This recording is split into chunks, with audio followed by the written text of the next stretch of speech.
We'll come inside, and here's our little shed, and that has our generator, our tools. We got little wood for inside. My brother made this.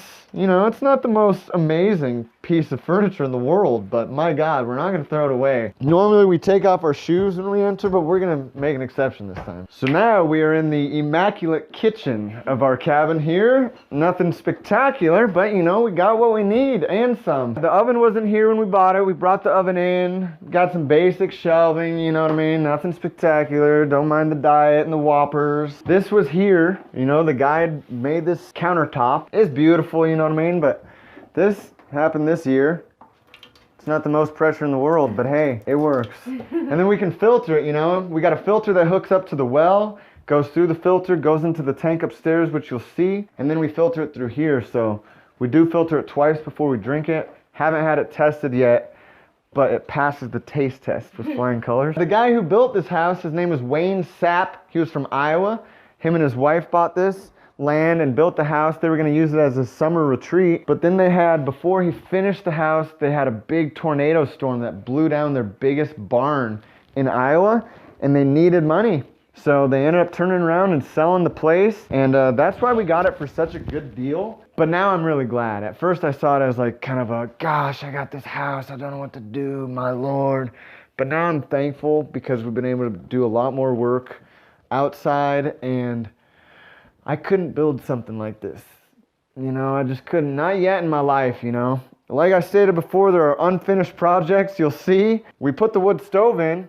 It works amazing. It's an earth stove. It's not cast iron, it's steel. And yeah, that's our money maker right there. It really heats up. We heat up our water on it. A lot of times we got cast iron skillets we put on there, so we'll heat water and cook. Got this sweet little fan that spins as it heats, and that spins or pushes some air around. Got my unfinished mosaic, which is just gorgeous, I know. My God, everybody wants to buy one of these. Got a nice little hide-a-bed here, little corner area where we hang out. When it's clear, like right now you can see a little bit, but looking to the west, there's Mount Redoubt, which is a volcano. And yeah, our northern view is Risky Valley.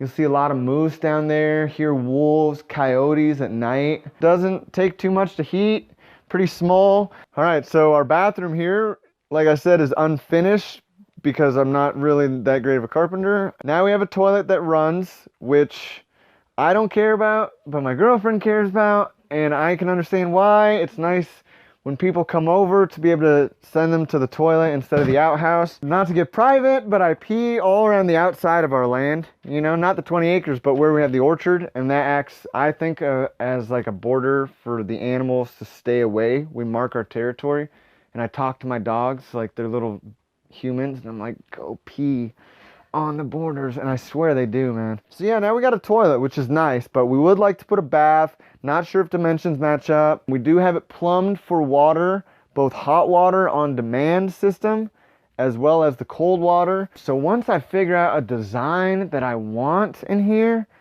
which I'm having trouble with, we'll get it done, you know. But in the meantime, we go to Anchor Point. It's 8 miles away, and you know, going to town to check the mail or whatever, and there's a nice laundromat, shower place. Pay $5, 11 minutes of hot shower. I mean, you know, I'm a infantryman myself, so I take like a 2-minute shower. A lot of times I don't take the whole shower. I'm like, all right, you know. So sometimes same thing as with the generator, like, do I need to do it? Do I need to make a shower in here, you know? But I know it would be nice at some point, especially if we want to rent it or just to have it finished. But so this is the bathroom. It's pretty basic right now. And then we have a back room back here that we just put some flooring down for, and that's generally used for, like, right now our worker, he stays in that back room, and we've had people visit, they stay in the back room. But yeah, that's just kind of storage right now. So walking up the stairs to my loft, which is actually a sauna when we have it heated up in here. It's a beautiful thing and a bad thing, you know, having a loft like this. We don't have an overhead fan, which we would really like to get, or some other fan up here. But when it's cold outside and you have the heat blazing up here, I mean, you're sleeping desnudo, which is Spanish for without clothes. Like, you can't be in clothes. It's so hot, man. We did have a house sitter stay here at one point, and she was really into, what's that, hot yoga, Bikram? Yeah. And she was like, this is the best yoga studio ever, you know, and she loved it. But same type of thing, floor's unfinished, you know, we got some carpet tiles, thinking about laying down, but then I'm like, oh, why should I? I got other things I want to do, but pretty simple, you know, got our bed, our little table area, a rocking chair, you know, a friend gave us, our little hot water heater.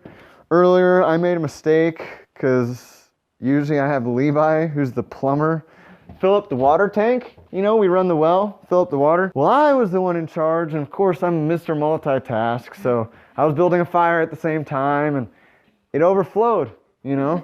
So we ended up having a little bit of water that went on the ground here underneath it, and I'm cleaning it up, so sorry for the mess. But it's our little closet space, you know, it ain't nothing spectacular, man, but it's easy, it's simple, you know? I don't spend a lot of time looking at what I'm gonna wear in the morning. I generally just put it on and go forth with my day. So yeah, I mean, it's nice up here, man. You know, you can sit in the rocking chair and look out to the north, and if it's winter, I mean, literally you can lay in bed and you can see the northern lights. I mean, my girlfriend's first winter was here in Alaska, her first winter. And on her birthday, October 1st of that year, I remember for some reason I had to wake up and go to the restroom, and I went outside on the deck and I looked up and they were just all over the sky. I was like, oh my God. I came upstairs like, Sunrisa, you gotta go, check it out. She's like, what? And she gets out there and literally just cries. She's just crying. Oh my God. Yeah, she was up for like 45 minutes, you know, like you can walk probably longer.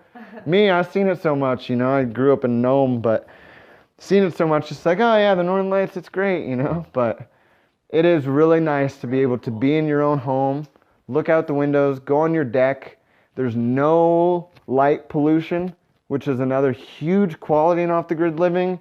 No light pollution. I see the stars. I see, you know, I wouldn't say Uranus, but I see some things out there, you know. And yeah, man, so it's nice. Yeah, this is the spot.